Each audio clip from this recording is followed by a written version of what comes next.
Hey guys, so we're gonna start with the weekly discussion here.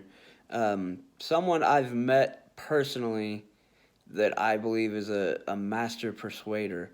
Um, Now I've met him. He wouldn't know me. It was at a some kind of function thing, but the pastor of Life Church, Craig Groeschel, super charming, nice guy, and just I think he could probably convince me to do anything, and a lot of people. Like that's kind of what makes him so good at what he does, right? I mean, persuasion is not always a bad thing. It can have negative connotations, and kind of what I'll go into with the other part of the discussion is, that same kind of thing, more of a negative thing.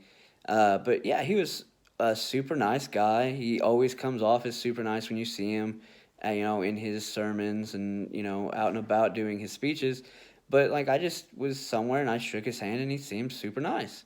Now, on the opposite side of that, as someone who could convince people and be persuasive with, what they do and say, that I've never met, like you could think of any real like big, big time politicians or world leaders.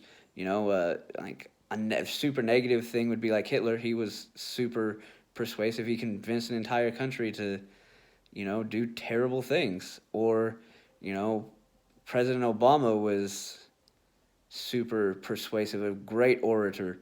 President Trump is also persuasive. I mean, I don't agree with his politics, but he got a lot of people to buy into what he's selling. And he's always been able to do that. That's one of those things that persuasion can get you far in life.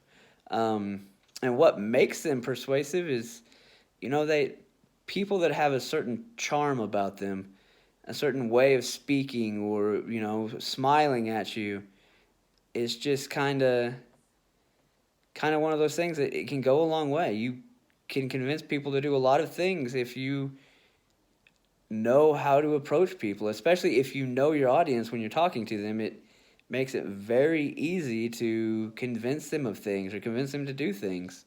Something that I was told a lot growing up was I could convince people that the sky was purple if I tried hard enough. It's just knowing how to talk to people, I think. And I think that's more than anything what it comes down to. So those are my thoughts on those two things. Can't wait to hear from you guys. Thanks.